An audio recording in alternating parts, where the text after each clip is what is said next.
honored and privileged to be giving this presentation to all of us on health and safety on construction projects, experience from UK and lessons for Ghana. I will be beginning this whole discussion or presentation with some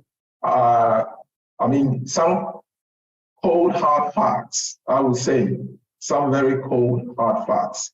According to the International Labour Organization, over 100,000 workers get killed on construction sites every year.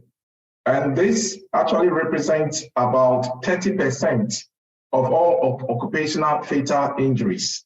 It tells you that the construction industry is not doing so well when it comes to the security of its workers' health and safety compared to other sectors or other industries.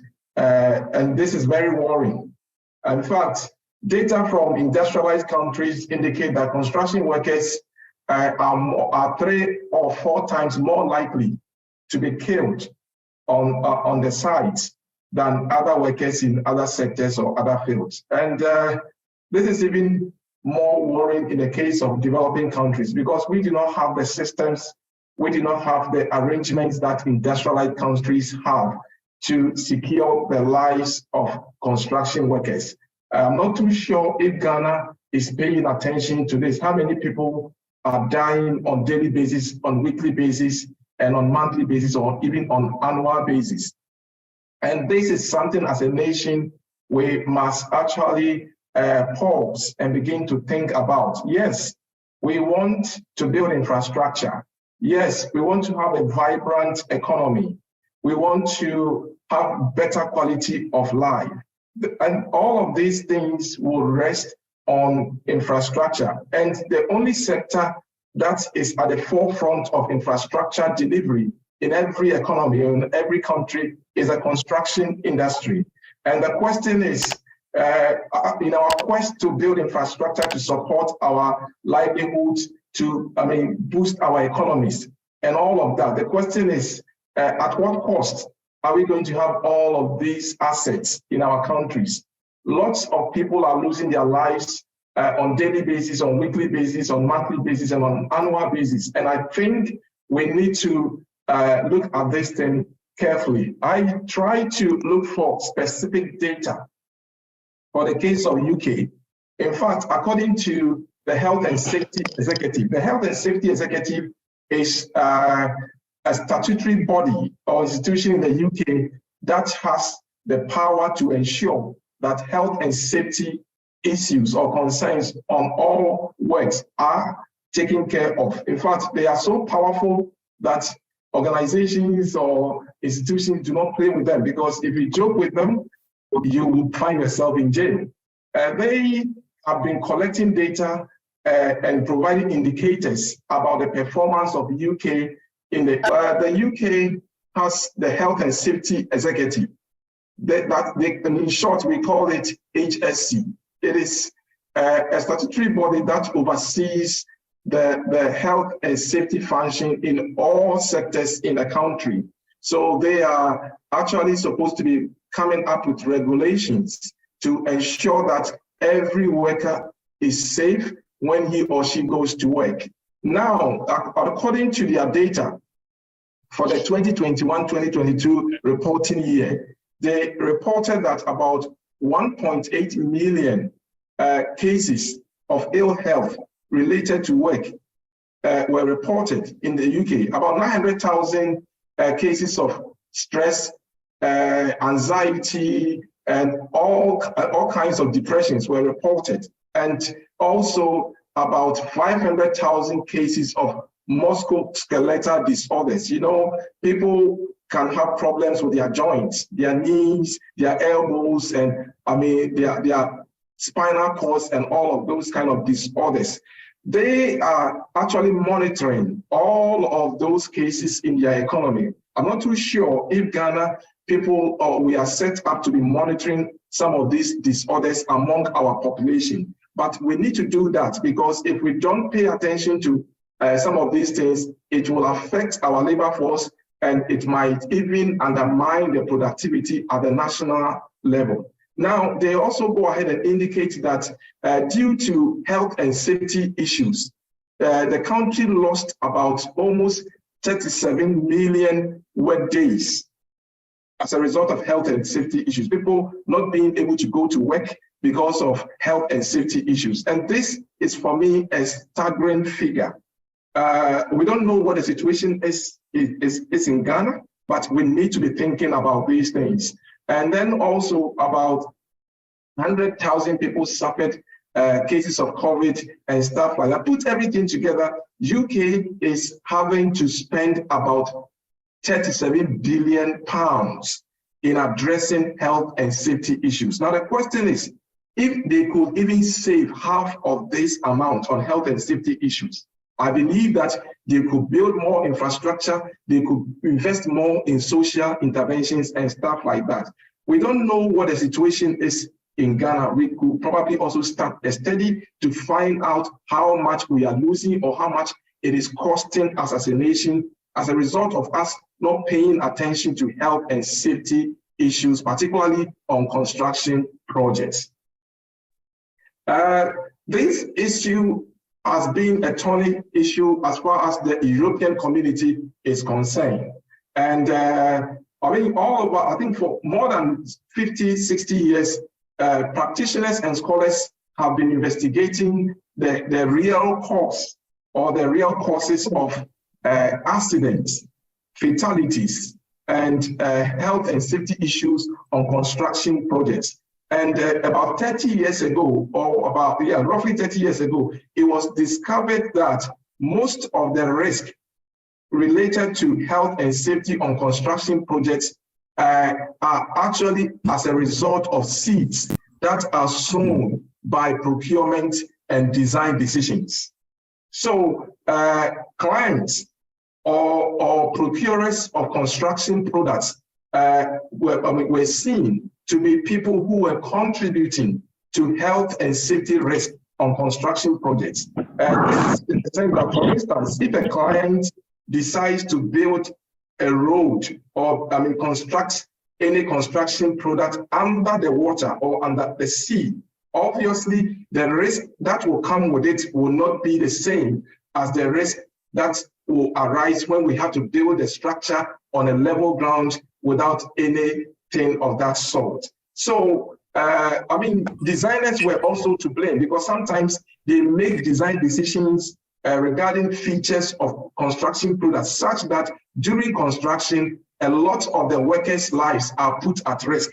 Not only that, even when the product has been completed and people are occupying them during maintenance period or throughout the lifespan of the product, a lot of lives are also put at risk. So, it brought about the initiative we call Design for Safety.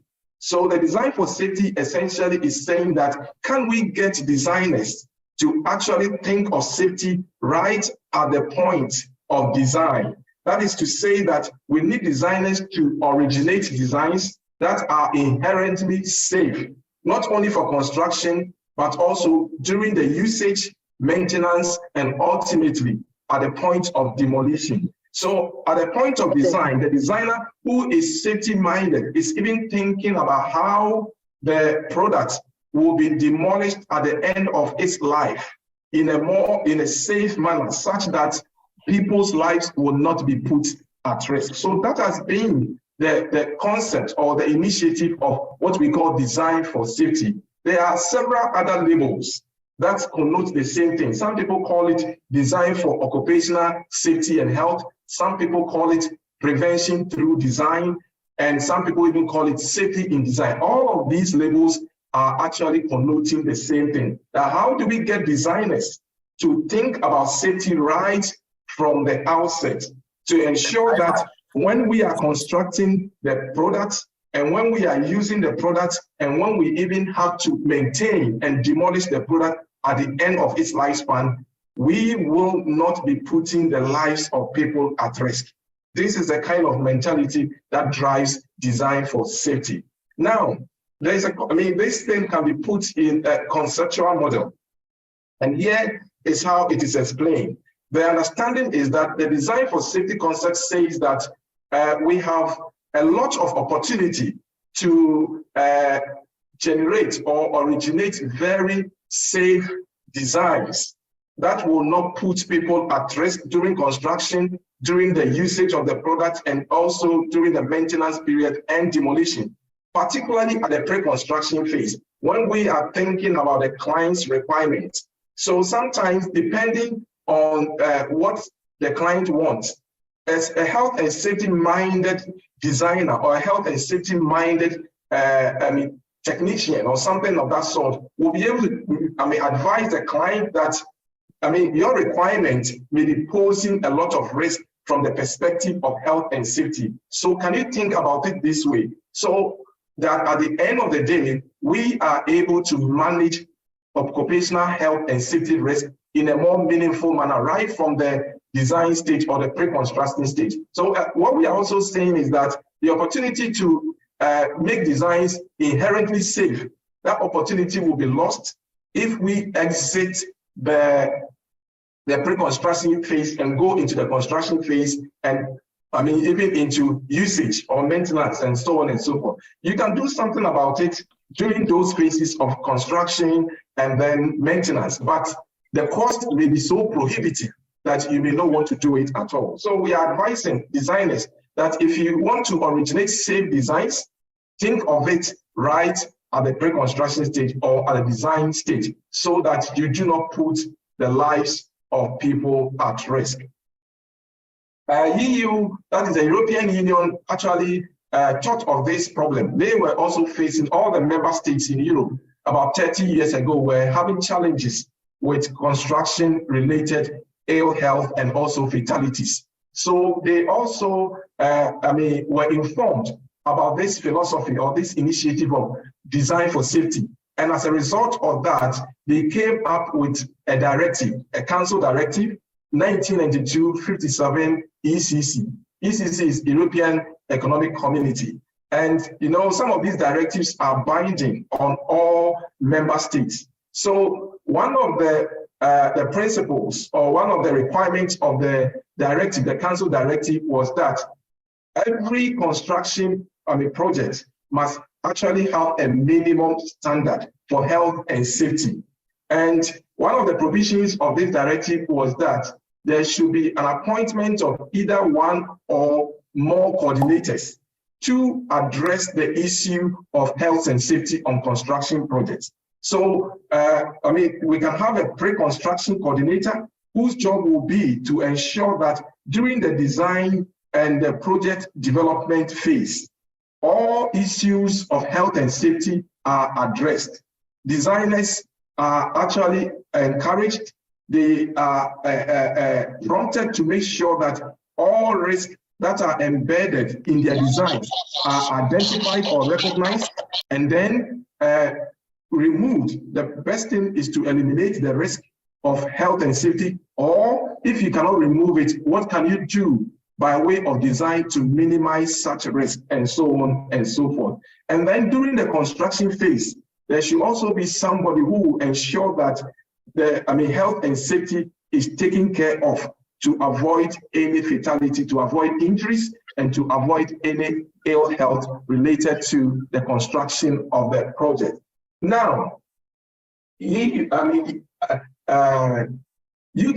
that was a member of the EU then, actually immediately responded to the EU directive, that is Directive 1992-57 ECC, and immediately came up with a regulation. And that regulation was termed as Construction Design and Management Regulations. Construction Design and Management Regulation 1994. That was the first regulation that was passed or enacted to make sure that construction companies and design companies actually take care of health and safety or occupational health and safety in a more responsible manner on projects.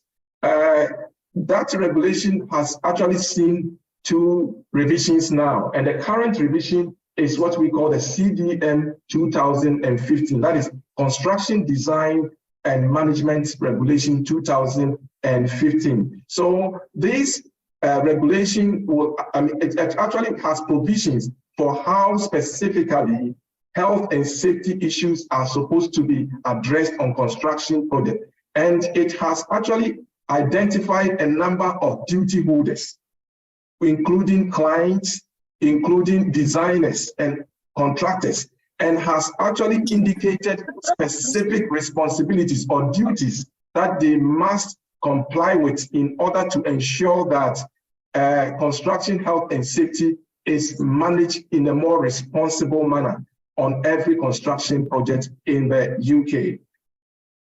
Now, I think I've said this thing already. So essentially, the regulation, that is the Construction Design and Management Regulation 2015, recognizes that clients, designers, contractors, all of these parties have a big role to play to ensure that no worker or nobody who has to use a construction product is put at risk. And so all of them have duties under the regulation. And this regulation was championed by the Health and Safety Executive of UK. And they actually have prosecutorial powers. In fact, before you even go to a construction site, or if you're a client and you want to begin any project, you have to get a clearance from them. They have to know that this construction project is here and is about to commence, so that they will come over there to monitor the processes and ensure that you are doing the right things to secure health and safety on the project. In fact, it is against the law to start a construction project in the UK without recourse to the Health and Safety Executive. You can be prosecuted and you can be jailed. And so companies will have to complete forms to and then giving the green light by the Health and Safety Executive. So I mean, the key provisions in the CDM, that is a Construction Design and Management Regulation, which is essentially a health and safety regulation on construction project, actually has two main appointments. And what are those? We have the pre-construction phase coordinator, which we will call the principal designer, or what that is what the regulation calls that designation, the principal designer. So the principal designer is supposed to coordinate efforts among all other designers on the project or on the design, such that issues of health and safety are recognized, addressed, to make sure that nobody's life or nobody's life on the project is put at risk. I want to detail a few of the issues as far as this role is concerned. In fact, by the law, the principal designer is supposed to evidence or indicate that he or she, if it's an individual, he or she has the right health and safety skill, knowledge, and experience. And if that principal designer is an organization, that organization must also be able to evidence that they have organizational capability. Now, if you are an individual principal designer or a corporate principal designer, and you do not have the skill, the knowledge, and the experience regarding health and safety, and you go and accept that rule, it is against the law. You will also can be prosecuted in the UK. Now, the principal designer who takes care of health and safety issues at the pre-construction stage, particularly at the design stage of the construction project or product, is supposed to assist the client to ensure that all pre-construction information are made available to the designers. For instance, if it is a road construction, pre-construction information like maybe geotechnical surveys, underground utility surveys, unexploded ordnance information. For instance, look at Apiati. There was an explosion over there. A lot of some of these explosives may be buried in the ground unnoticed. Are we doing any survey, or has any survey been done to ensure that we have knowledge of locations of some of these unexploded items in the ground. Otherwise, in the future, if we have to go and construct or go and carry out any project there, we may be at risk, workers may be at risk, or even when we have even succeeded in producing the construction product and left it for usage. In the course of the usage, the whole structure or the whole road can actually explode as a result of some of these things that were probably left in the ground. Now, it is the job of the principal designer to assist the client of the construction project to identify or collect or gather all necessary pre-construction information that relates to health and safety, so that those information can be shared with the designers, for the designers to actually account for all potential risk in their designs. Now, one thing also is that it is not just a duty to produce any information. The information that you produce must be something that is in a convenient form, that is in a valuable form. Otherwise, people will just fulfill all righteousness by collecting any rubbish, excuse me to say, or unusable information just so they comply with the law. But the law says that whatever information you provide must be sensible. It must be something that will actually provide value and not just putting information or things together for the compliance sake. And then the principal designer must also assist the principal contractor in preparing what we call the construction phase plan. I will talk about it in detail later. So the principal contractor normally is the contractor that will be taking care of the health and safety arrangement during the construction phase of the project. And so when the law says that if you have more than one contractor involved in the project, please appoint a principal contractor whose job will be to secure, whose job will be primarily to plan, to monitor, and to coordinate all health and safety issues on the project. Now, before the construction phase, the principal contractor is supposed to provide or develop what we call a construction phase plan, which is essentially a health and safety plan that will be implemented during the construction phase to secure all lives and parties that are concerned with the project or the product production. There's also something we call health and safety file. The health and safety file, see it as a file that has all risk information on the project. And this file is supposed to be commenced in its preparation by the principal designer, because during the design phase, mind you, the designers will be given information about risk. They will try as much as possible to account for those risks and then try to either eliminate them or minimize them. Whatever residual risk, whatever health and safety concerns are, they should all be put in the file, the health and safety file, so that during the construction, contractors will know what risks are involved on the project, and then they will actually manage them in a more meaningful manner. Also, the contractors are supposed to also pass on, they are supposed to also update the file, the health and safety file, in such a way that whatever risk they could not manage or they could not address during the construction phase, information on them are also put into the health and safety file, so that when the asset is ready for usage, the maintenance coordinator or the maintenance manager will know all risks that are associated with the construction product for effective management of the asset during its lifespan. Now, coming back to the principal contractor, like I said, the principal contractor is the contractor who is supposed to manage health and safety at the construction phase. And that person must also have the requisite skill, knowledge, and experience if they are individuals, and organizational capability if they are organizations. And as I said, they are supposed to prepare the construction health and safety plan, and so on and so on. So now, moving forward, in the interest of time, the regulation, the health and safety regulation, or the CDM 2015, requires that every project in the UK must actually have these three important documents. That is the pre-construction information, the construction phase plan, and then the health and safety plan.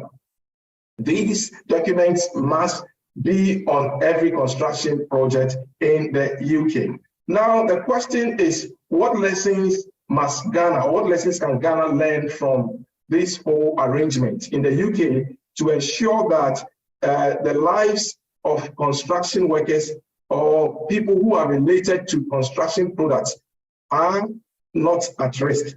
What we are recommending or saying is that Ghana should consider establishing a similar body to the Health and Safety Executive to oversee occupational safety and health risk management.